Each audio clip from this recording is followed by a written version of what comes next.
Dal centro geofisico prealpino, oggi soleggiato ma con passaggi nuvolosi estesi, rari rovesci e qualche temporale su Alpi e Prealpi, fenomeni più probabili sulla fascia di pianura. In serata asciutto su tutta la regione. Domani ben soleggiato, cumuli in montagna nelle ore più calde, asciutto e temperature senza variazioni. Anche giovedì ben soleggiato, probabilmente asciutto o qualche rovescio in montagna. Tendenza venerdì ben soleggiato, ma a sera aumento della copertura nuvolosa. Sabato in parte soleggiato, a tratti passaggi nuvolosi estesi, possibili rovesci e qualche temporale. Con questo è tutto, vi saluto e vi auguro buona giornata.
422.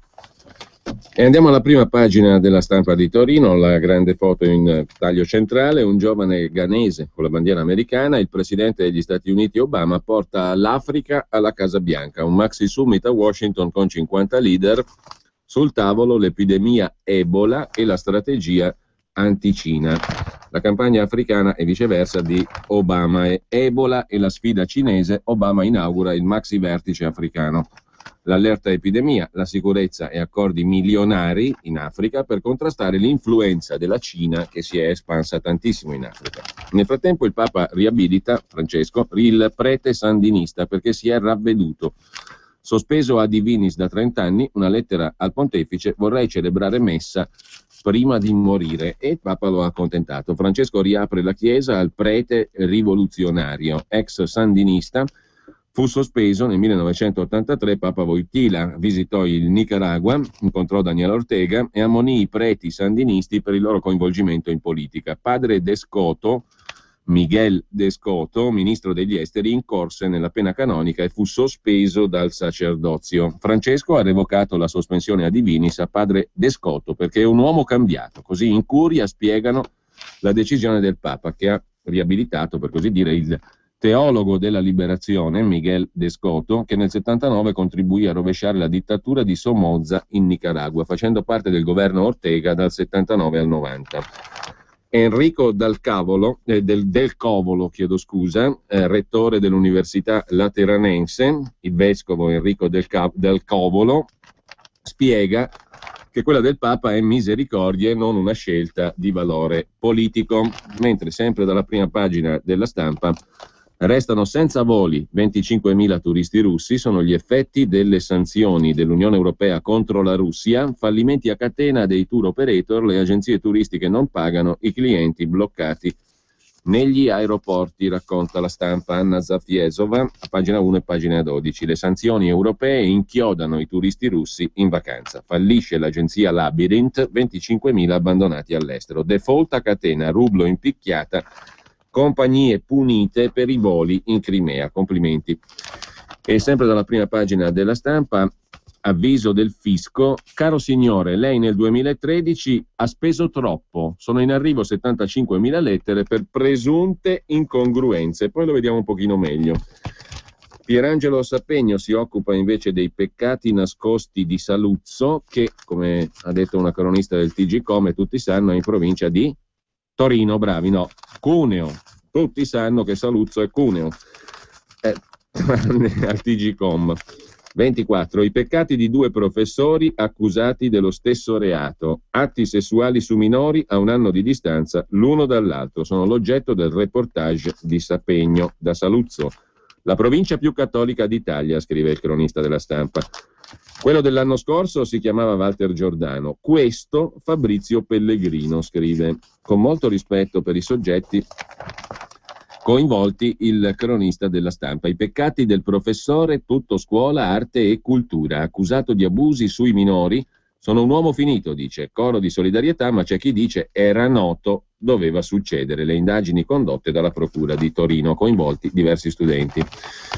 E chiude la prima pagina della Stampa il regista Baciapile Pupi Avati: così gli scout mi hanno insegnato a vivere, da giovedì il raduno nazionale, esperienze che né la scuola né la famiglia offrono, dice il regista bolognese. A pagina 3 però c'è l'avviso bonario che arriverà dall'Agenzia delle Entrate a svariati cittadini. Caro signor cittadino italiano o cittadina, lei ha speso troppo nel 2013. Gentile contribuente, desideriamo informarla che dal confronto dei dati indicati nella sua dichiarazione dei redditi 2013 con le informazioni presenti nelle banche date dell'Agenzia delle Entrate, risultano alcune spese apparentemente incompatibili con i redditi da lei dichiarati.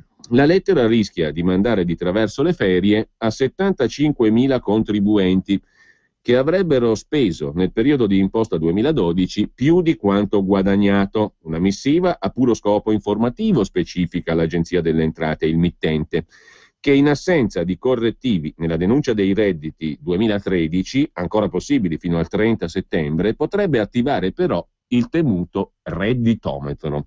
E allora sì che scatterebbe per il contribuente l'obbligo di rispondere mostrando le prove che giustifichino la differenza fra entrate e uscite. È il caso di altri 25.000 italiani ai quali il postino sta consegnando in questi giorni una ben più temuta lettera, quella che li obbliga a chiarire la propria posizione pena l'avvio di un accertamento vero e proprio. Ma a interessare il maggior numero di contribuenti è la prima lettera, quella dal carattere più bonario, arriverà a 75.000 persone. Le spese anomale sotto tiro sarebbero quelle che superano del 20% il reddito dichiarato. E qui però bisogna fare un'osservazione, secondo me, perché 75.000, 25.000, ma è possibile che siano sempre così precisi i numeri di quelli che hanno speso di più di quello che potevano spendere? Cioè, fanno sempre il numero preciso per arrivare in totale a 100.000. Ma è un caso, diciamo, che i numeri siano sempre così rotondi, puliti. 75.000 persone avrebbero speso più di quello che i loro redditi indicano e altre 25.000 sono invece in fase avanzata di accertamento. Totale 100.000. Le spese anomale sotto tiro sarebbero quelle che superano del 20% il reddito dichiarato, ma il fisco ha deciso per ora di dare la caccia agli evasori più sfacciati e quindi si è limitato a recapitare le lettere, ma solo in casi di scostamenti macroscopici. Così scrive la Stampa di Torino. Sempre dalla Stampa, dobbiamo andare veloci perché qua il tempo vola quando ce n'è poco. All'Italia e le banche che chiedono più soldi pubblici, cioè quelli delle poste, cioè quelli dei risparmiatori e dei cittadini. Le banche dunque chiedono alle poste più soldi per Alitalia. Scontro tra i soci italiani sui finanziamenti. Oggi nuova riunione al Tesoro, poi il vertice con Etihad. Intesa San Paolo e Unicredit vogliono che la società pubblica Poste partecipi alla ristrutturazione del debito. Infine, sempre dalla Stampa di Torino, un articolo che non facciamo in tempo a leggere di Piero Bottino da Alessandria sullo scontro fra i soci Borsalino, la celeberrima cappelleria, fondata nel 1857 da Giuseppe Borsalino, detto Usiur Pipen. Contenzioso sulle quote e giallo sulla proprietà, chiesto lo stop dell'assemblea. E infine anche la Stampa si occupa nella prima pagina, quella che a Milano è la sola disponibile della cronaca di Torino Nord-Ovest, del giorno della verità per le cattedre. Oggi il Ministero annuncerà quanti posti per docenti spettano a Torino. L'accusa: graduatorie falsate dai punti facili nelle scuole del Sud.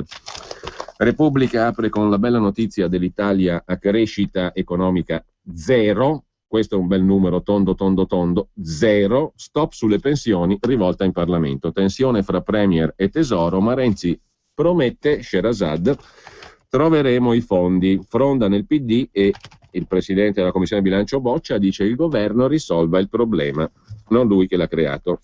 Farid Zakaria dal Washington Post, tradotto per Repubblica, si occupa invece del putinismo che contagia il cuore dell'Europa attraverso l'Ungheria. L'Ungheria fu il primo paese ad abbandonare il comunismo e ad abbracciare la democrazia liberale. Oggi l'Ungheria è diventata il primo paese europeo a stigmatizzare la democrazia liberale e ad adottare un nuovo sistema di valori incarnato dalla Russia di Putin. Nazionalismo e censura, da Orban, primo ministro ungherese, a Erdogan, primo ministro turco, il putinismo si diffonde in Europa. Limita i diritti individuali, attacca i media indipendenti, opprime le minoranze. Il premier ungherese si ispira sempre più a Putin, tanto che giorni fa ha annunciato di volere instaurare una democrazia illiberale. Di questo si occupa anche il Foglio. Nella prima pagina del suo inserto di oggi, Paradigma Orban, l'articolo di Marco Valerio Loprete, per il leader ungherese la democrazia è unfit, inadatta per decidere nell'economia globale. Un nocciolo di verità e alcuni insegnamenti per Renzi. Parlano Gardels e Ricolfi con il Foglio di oggi. Singapore, Cina e Russia, per il premier ungherese non è da folli ispirarsi a quei regimi politici per rimanere competitivi nel mondo. In Italia, chiusa la parentesi tecnocratica, nell'establishment si dubita già della capacità decisionista di Renzi. Secondo Ricolfi, Renzi non pecca in autoritarismo, piuttosto sbaglia a ritenere che la politica possa fare a meno del sapere tecnico. Così sul Foglio. Intanto, tornando a Repubblica, molto brevemente anche qui, C'è la notizia del conflitto di interessi e del regalo dei deputati ai vertici delle cosiddette authority. Alleggerite le norme per i garanti, dopo 2 anni sarà lecito per loro lavorare con quelli che erano i loro vigilati. Conflitto di interessi. Il primo piano sulla recessione, crescita zero nelle prossime stime Istat, sul deficit si riapre il fronte Unione Europea, domani i numeri sul PIL 2014 si prevede tra meno 0,1 e più 0,1%, sempre più lontano il pareggio strutturale di bilancio chiesto da Bruxelles. A rischio il rispetto del Fiscal Compact, cioè le rigide regole di riduzione del debito inserite in Costituzione. Dice la sua con Repubblica Daniel Gross, già consulente del Fondo Monetario e della Commissione Europea, oggi direttore del Center for European Policy Studies. L'Italia è di nuovo l'anello debole d'Europa, ma Bruxelles la aiuterà. Siamo tutti contenti che Bruxelles ci aiuterà. A Lisbona 5 miliardi per scongiurare un crack bancario, il governo portoghese salva il Banco e Spirito Santo e l'intero sistema finanziario del paese. Casomai ce ne occupiamo però a parte. Intanto lasciamo Repubblica, andiamo alla prima pagina di Libero. La sanità, aumentano i ticket, gli sprechi via solo nel 2066, titola Libero, la riforma dei costi standard nella sanità è al palo, per tappare il buco si farà pagare chi ora è esente e si alzerà il balzello a chi già paga. Vendola annuncia un'infornata di 2500 persone negli ospedali pugliesi, con il nuovo catasto rendite su fino al 300%, con conseguenze salate su IMU e Tasi. Ma in primo piano c'è anche la ministra Madia, oggetto dell'articolo di Mario Giordano. Per riformare la pubblica amministrazione il ministro Madia ora vada a Lourdes dopo la retromarcia sui prepensionamenti. Qui c'è parecchia esterofilia nell'articolo di Giordano.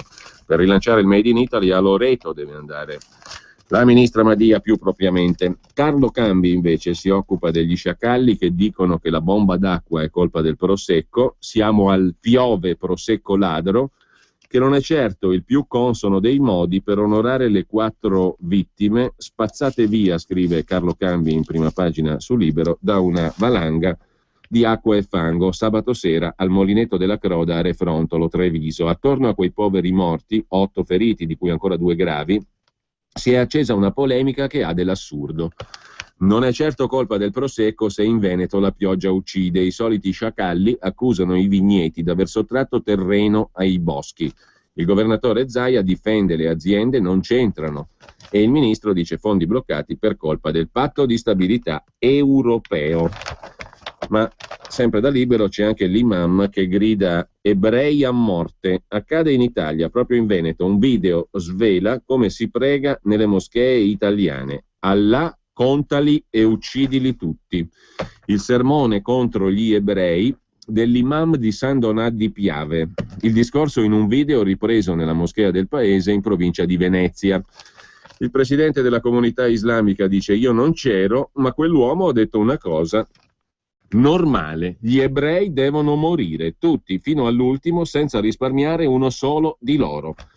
Questo renderebbe felici i musulmani. Parole dell'imam Abd al-Barr al-Raudi, pronunciate durante la khutbah, il sermone del venerdì, davanti a qualche centinaio di fedeli, tra i quali diversi bambini.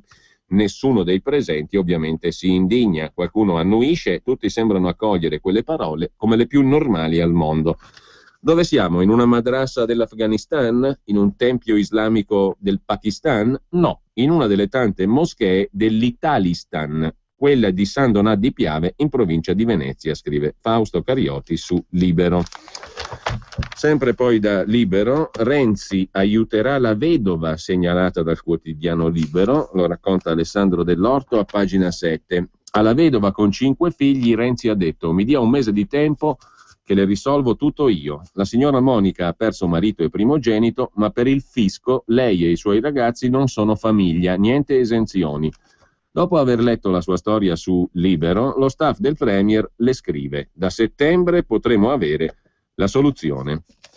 E infine torniamo brevemente sul commento di Maurizio Belpietro alle tasse, ticket, riforma del catasto eccetera eccetera che ci toccherà di pagare. Ci sono voluti pochi giorni, scrive il direttore di Libero, per capire chi avesse ragione tra Cottarelli e Renzi. Il dubbio che il commissario alla spending review avesse esagerato nel descrivere lo stato di salute dei conti pubblici è stato dissipato ieri da due notizie. Marcia indietro del governo sul prepensionamento di 4.000 insegnanti e sul tetto di età pensionabile per i primari e i professori, cioè l'emendamento che proprio Cottarelli aveva dichiarato senza copertura.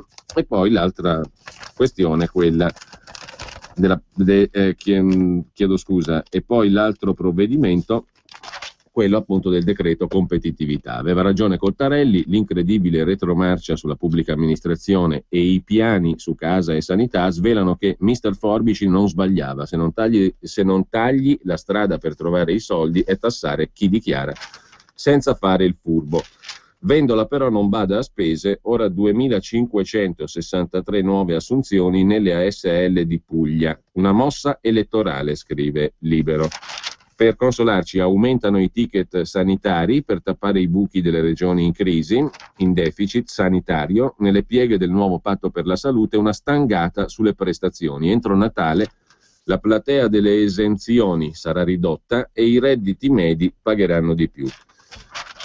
Lasciamo Libero, facciamo giusto in tempo adesso a dare un'occhiata anche al Fatto Quotidiano, che apre con la legge del Nazareno, castigare i magistrati, salvare l'immunità.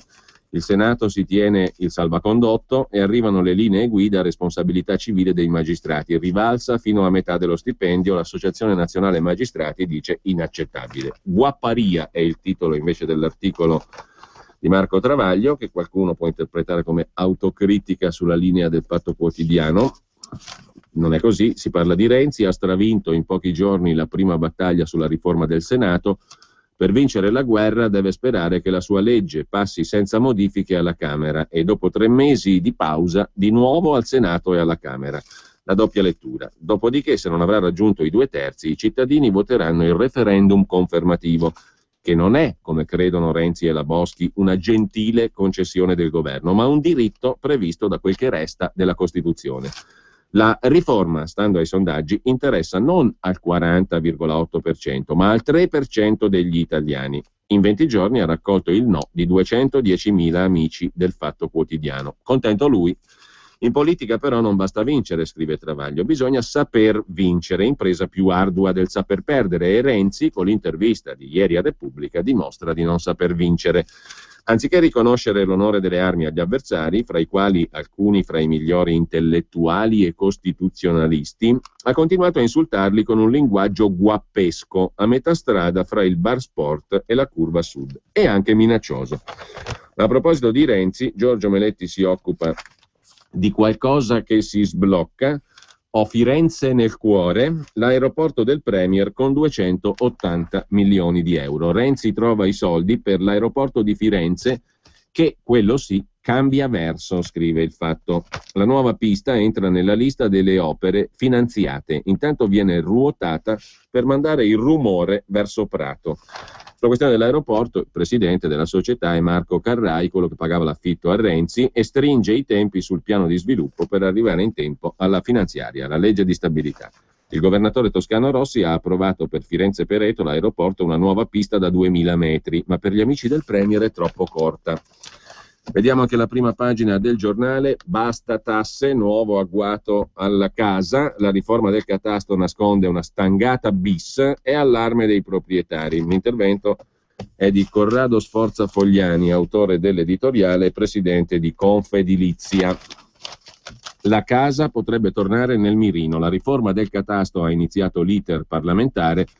Nel giro di un anno avremo le nuove rendite catastali. C'è il rischio di nuove stangate. Rifare il catasto è nell'interesse di tutti, proprietari per primi, a patto però che censisca i reali redditi e valori immobiliari, cosa che oggi non è. Vittorio Feltri invece si occupa del cancro. Nemmeno quello, il cancro, piega Marco Pannella, ennesima battaglia, 84 anni, inventore dei radicali, promotore dei diritti civili, unico politico italiano con un medagliere importante. È un miracolo che Pannella sia ancora vivo, scrive Vittorio Feltri. Chiunque avesse condotto un'esistenza come la sua, sregolata e un po' folle, sarebbe al cimitero da un pezzo. Lui è ancora qui, tenuto in piedi dall'adrenalina. Nonostante 2 cancri al polmone e al fegato, eccolo in trincea a combattere per proteggere i carcerati maltrattati e torturati da uno Stato criminale.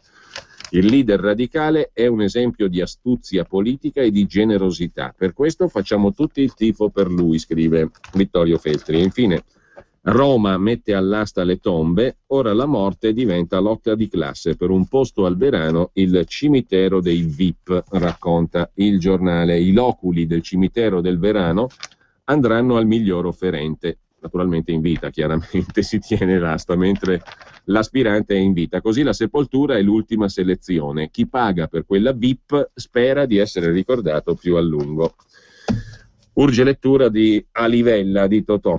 Mentre sono deluse le vittime del terrorismo, la scure della Spending Review, ci informa il Quotidiano Nazionale, Giorno Nazione, Resto del Carlino, la scure della Spending Review si abbatte sulle vittime del terrorismo. Su input della Ragioneria Generale dello Stato, che dice che mancano i danè, la copertura finanziaria, l'INPS ha firmato un parere che blocca una serie di provvedimenti pensionistici a favore dei familiari delle vittime delle stragi. Il Secolo XIX di Genova si occupa in primo piano di Ebola, il virus, cresce l'allarme, negli Stati Uniti si sta provando un vaccino sperimentale, tra virgolette segreto, prodotto negli Stati Uniti, usato su 2 missionari americani ammalatisi in Liberia. Entrambi sarebbero in miglioramento. Preoccupazione però per il diffondersi del virus Ebola in Guinea, Sierra Leone, Nigeria e Liberia. 888 le vittime finora. Un caso sospetto anche a New York. Per concludere, dalla pagina degli esteri del Secolo XIX di Genova, l'assedio ucraino alla città filorussa ribelle Donetsk. Lasciate le case, la città è circondata dalle truppe di Kiev. Mosca accusa, sono stati usati anche i missili. È giallo sul numero dei soldati disertori. Diamo un'occhiata anche al manifesto, il quotidiano comunista in primo piano, la riforma del Senato, cambia tutto tranne l'immunità, passo spedito per la riforma costituzionale, i prossimi amministratori locali promossi senatori avranno lo scudo giudiziario. Il governo corre verso l'8 agosto, esauriti i tempi a disposizione, evapora l'ostruzionismo. Per evitare il tema impopolare dell'immunità, il governo si è rimesso all'aula, riscoprendo il rispetto dei costituenti. Mentre Avvenire, quotidiano dei vescovi, mette in prima pagina intanto gli Stati Uniti che guardano all'Africa, come abbiamo detto, per fare affari anti-Cina, Cina che si è espansa grandissimamente in Africa, e però il primo piano del quotidiano Avvenire è dedicato al califfato islamico in Iraq, l'ISIS che non si ferma, 200.000 persone in fuga, nuove atrocità degli estremisti islamici contro le minoranze. Il presidente iracheno al-Maliki, sciita, ordina attacchi aerei a sostegno delle truppe kurde. Facciamo in tempo a citare anche la prima pagina del Foglio con 2 articoli su Israele, il primo del direttore Giuliano Ferrara, difendere Israele dall'Occidente, non c'è solo l'antisemitismo islamico, c'è anche quello umanitario e pacifista occidentale. E il mondo è Judenmüde, cioè stanco degli ebrei. Lo ha scritto il titolare di una delle intelligenze più penetranti del pianeta, George Steiner. L'altro articolo è di Giulio Meotti, Abracadabra, il mondo si è svegliato, nemico di Israele. Un colloquio con un autore di un libro appena uscito negli Stati Uniti, Joshua Muravchik, saggista americano, docente alla Johns Hopkins University. Davide che diventa Golia. Da un giorno all'altro Israele sarà trasformato da Davide in Golia. Ma poi c'è anche un pezzo in prima pagina sul caso del Banco Espirito Santo in Portogallo, come si salva una banca tutelando il contribuente, secondo il Foglio. Ci fermiamo qui, non facciamo in tempo a dare un'occhiata a Italia Oggi, poi recupereremo il gap, il buco. Intanto buona mattina a tutti da Giulio Cainarca. Allora, questa è l'auto giusta per voi. 4 ruote motrici, interlimpelle, cerchi in lega, cambio automatico, full